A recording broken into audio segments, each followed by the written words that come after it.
What did you mean when you were talking about masculinity? When you were talking about like depictions of masculinity? It's just something that I was thinking about because the characters in this. I mean, I've been interested in that for a long time. I mean, the character in The Hurt Locker has a lot of like very classically masculine traits. Sergeant James, you know, he's very like incredibly brave and stoic. And in a way, one of the themes of The Hurt Locker was like deconstructing that and showing that some of his heroism was like a flight from intimacy, because in the end he like leaves his wife and child to go back to fight. And then Zero Dark 30 was a little different because that had a very strong female lead. But this show has these two guys who were like hyper masculine because they're meant to be, you know, in CAG and Delta, they're meant to be like among the best of America's fighting force.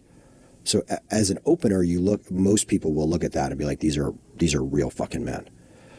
And then the question is like, you probably know this because you have like, it seems like you have like some team guys in your life or, you know, around the office. Usually depictions of soldiers or operators are often pretty like cartoony. And I think that right now in the culture, there's a lot of talk about like a crisis of masculinity. I don't know if any of your guests have ever talked about that, but there's this idea in the culture right now that, you know, post Me Too, men, particularly white men, are like kind of adrift in this like feminist environment where they feel like they can't be themselves. Like there's this term toxic masculinity.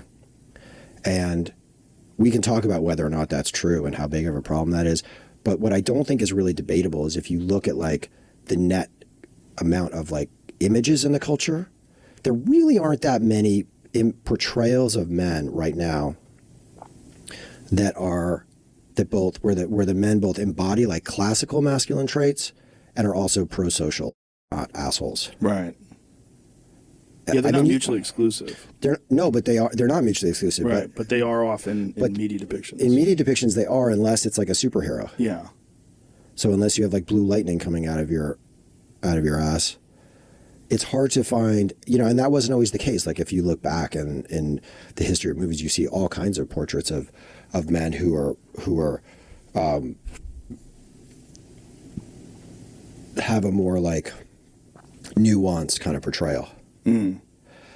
So that's something that I was thinking about here. Like these guys the characters in the show like relate to each other emotionally, but they also like are very handy with like an M4.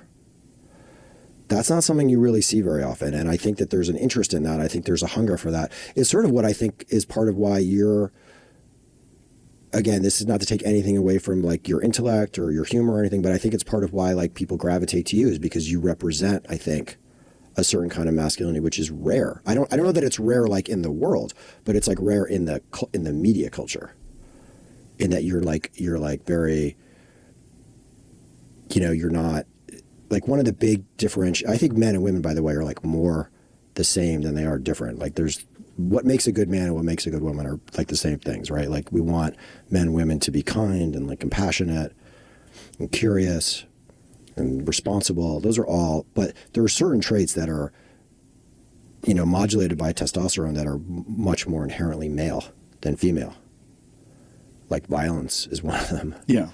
And I mean, if you look at like any social metric around the world, like 95% of the heavy like murder type crimes, they're like committed by men. Mm-hmm.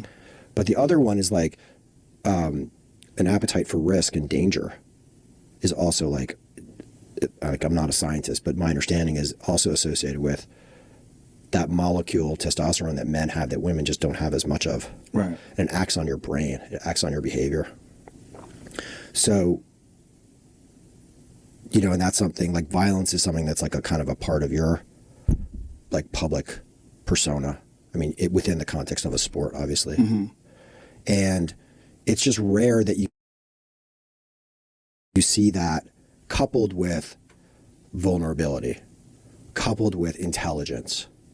And so when it, or any kind of like imagination, let's say, I'm talking about portraits in the media. So for me, as I was thinking about these guys, and I have 10 hours, so there's plenty of time to get them to show them in different ways. It was like, what would it be like to show not only what these guys would really do in terms of tactics, but how would they actually behave? How would they actually talk to each other? So anyway, that was the idea.